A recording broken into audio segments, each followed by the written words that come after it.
Morning, gentlemen.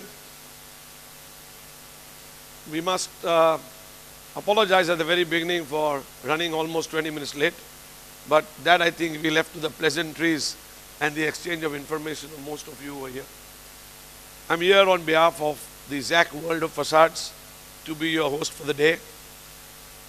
My name is Keswani. I come all the way from India.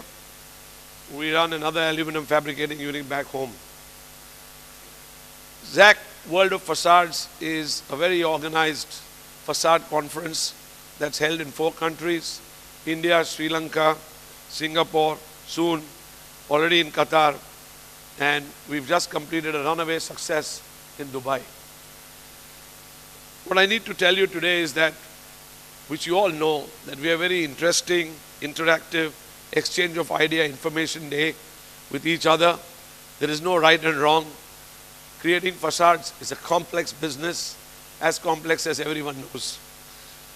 We have an intelligent, educated, experienced, I would say, group of people who are all here, and we're looking forward to mainly 3 sessions on sustainability, fire safety, and process management. With these few words and the program that you already have in your hand, I now call upon Ahad, Sayyid Ahad, Zakir Ahad, who will come and he will talk to you about what he plans to do for the day. He's the man who's planned the whole day, and I think most of you know him. Ahad, please. Morning, ladies and gentlemen. This is our first edition of the ZAC World of Facades Conference in Doha, Qatar.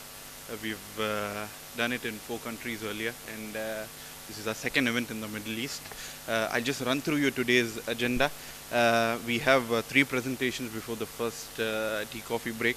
The first one is the opening keynote by Mr. Lars Anders. Then we have Mr. Robert Stephens from Inhabitat talking on high-rise facade design for towers in the Middle East. Then we have a presentation on safety in facade fastening by Samir Kohi of Hilti.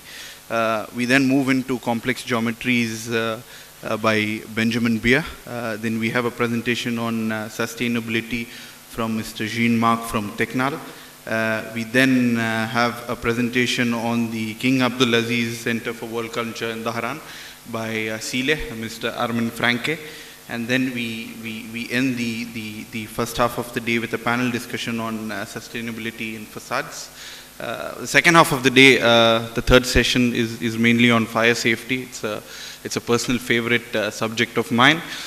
We have a presentation by Mr. Haral from Arabian Profile, followed by the presentation by Mr. Imran on fire resistant glass, followed by perimeter protection by Andrew Kay from Siderise. And then we have, I think, the most important panel discussion of the day, which is on fire safety. We have 2 senior representatives from the General Directorate of the Qatar Civil Defense, along with other eminent panelists on this panel discussion. I hope all of you attend this important panel discussion, because fire safety is something which is still at its nascent stage in Qatar, and your inputs and interaction with the government authorities will be of great benefit to this country. We end the day with a presentation on value engineering for facades by Mika Pavelka and Anis Baka from Prideman. And then we end the day with a panel discussion on facade process management, again having a set of clients, consultants and contractors on board. So I hope you enjoy today's event, and you'll get a feedback form after the event via email. Please do respond to that, so that when we come back to your city next year, we can improve on this conference. I hope all of you enjoy. Have a nice day. Thanks. First speaker of the day, very dear friend, and I think most of you know him here, is Lars Anders, Managing Director, Prideman Facade Consultants. I don't need to introduce him, and I'll call him straight on the dais, Lars, and he will hold you into a different realm of a different thought process, which he feels in terms of facade consultancy. Whether we agree or don't agree as facade contractors or developers is a different call. And I think the interesting part begins now. A very good morning to all of you. It's a pleasure to work early morning. All of you are awake. That is a privilege. I will try to keep you awake. We will jump into some keynotes. That means I would like to take you into the world of facades in general spoken. There is a presentation I would like to talk about today, the future of facade consultancy and engineering. I'm sure you can hear me. Trends of today, resulting demands of tomorrow, and the facade specialist in 2020. A little look ahead. I'm working with and for a company called Priedemann. All right, working for and with Priedemann, we are located in several locations in the world doing facade consultancy services. Obviously in our headquarters and in Germany in our home we did this and that project. We are for 10 years plus in the Middle East, starting operating in Dubai, and finally it took us to Qatar, where we had our hands on some projects as well. Some of them are done, some of them are under execution, and it's a pleasure being here. So before we start about world of facades and what is a facade consultant actually, where do we come from?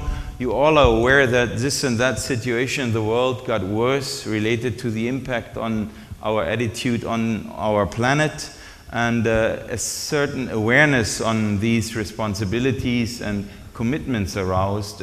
We try to do better, and this is mainly what we look at. And the building envelope, energy consumption of buildings and projects is an important aspect of that. So a lot of new rules and regulations came into place. We all have to study what should guide us into a better execution of our global projects. Facades are a challenging thing. We should not underestimate. It is the business card of your project. It is what you look at from outside and what you feel comfortable-wise from inside, besides seeing water dropping into your shopping mall, for example, if it is not done proper. And so there's a lot to be studied, and the speed of the technical innovation in facade works got so fast that finally an individual could not scope up with the speed of the technology change. So after having architects and structural engineers and HVAC engineers, finally a new discipline appeared about 20 years back, and we created somebody called facade consultant. That is a bigger profession today. As I said, it's not done by single persons anymore, and these people are mainly handling quality, cost, and time. That is daily business for facade consultants actually, and it's a tough job. So what is the future of that profession of consultancy and engineering?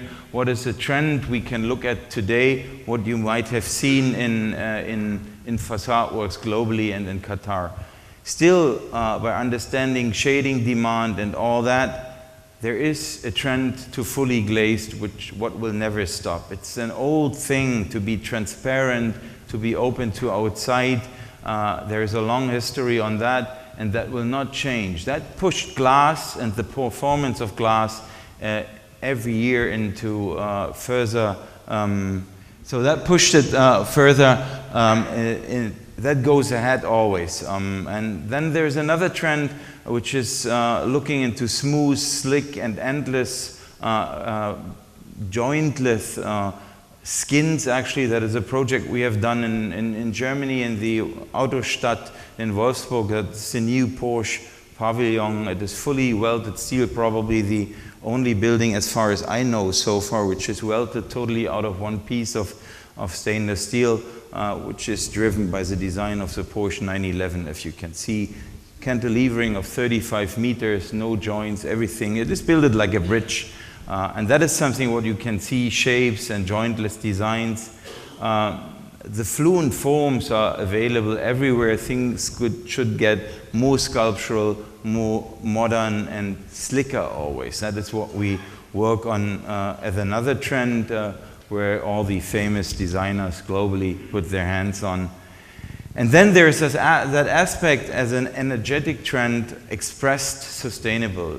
plugging photovoltaic cells here and there. That is not so much visible in the Middle East so far. There's dust. Energy might be too cheap to push that. But in other parts of the world, photovoltaic installations are going ahead, moving forwards, even by being integrated in designs. We just had yesterday a discussion on our office in the south of India, of Kochi, in Kochi, where we are installing photovoltaics now on our roof to get off-grid in those power break times in summer, what you have very often in India, where people can't work. But what is the status of today? We see a lot of reflective glass produced more or less proper, creating shapes. So mainly at the moment, by making glass darker or making it more reflective, we try to keep the energy which is cost-free available, specifically in that part of the world. We try to keep all that energy outside of our projects. There is an energy arriving, and we say, please go away, stay away from me, instead of using it, because we don't want to overheat our buildings. But is that really smart that somebody is bringing energy to our project and we do not use it? It doesn't sound really smart. There is probably a different approach required. The other thing is with shading, we all understand that to not overheat buildings, we should shade them smart. But again, the shading elements we are installing so far is an additional cover in front of our projects, keeping the cost-free energy away from our projects. That is done in fabulous ways. I mean, you all, it's not a project of us, even if I would love to have worked on that one. That is a masterpiece of smart shading design with different transparency in different directions and all that.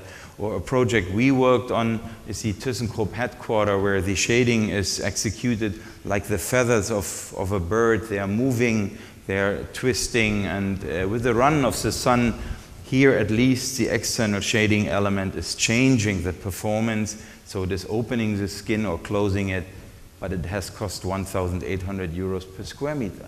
That's a lot of money. I mean, here we are trying to build curtain walls for 1,800 Qatari riyals, right? That was only for the shading. So that doesn't sound really like a solution we probably can really take in projects where we want to perform perfectly all right. So out of that understanding, what could be the resulting demand for facade consultancy and facades tomorrow when we look on those trends? Facades of tomorrow should not reflect energy away. They may compete with their neighbors to collect it. That would be good. If I say, don't put the energy on that project, please give it to my project. What are ways forward into that? As I said, there is a certain trend in building integrated photovoltaics. What we would like to see over here, more common, because a lot of energy is available.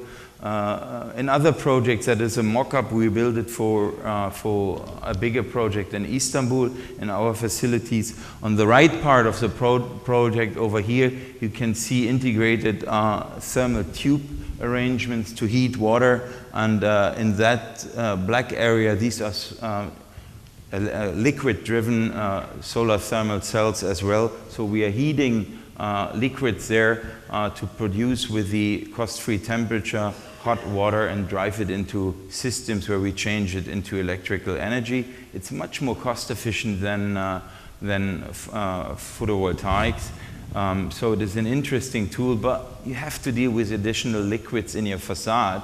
And as long as we are not controlling even water proper, you may think about, should I do that really to my project? But it's a smart approach, what goes forward.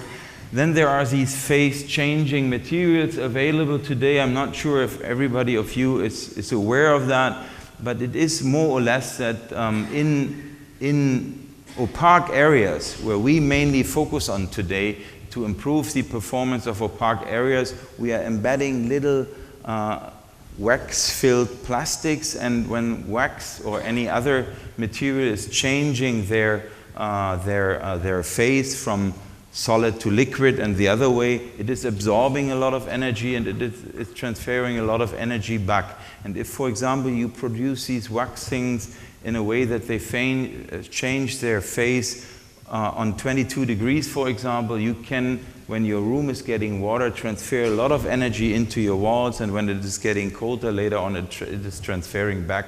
It's a very interesting approach on absorbing energy and bringing energy back when it is required. So new things are coming, and smart guys are working with sustainable products to have fun on the beach. Decentralizing energy in fast-growing markets is another advantage of these products, because lots of things which are driving fast forward, I think we have seen that massively in Dubai, that in early projects, the thing was not if you can do the piling, the problem was that we could not get energy for the project in time.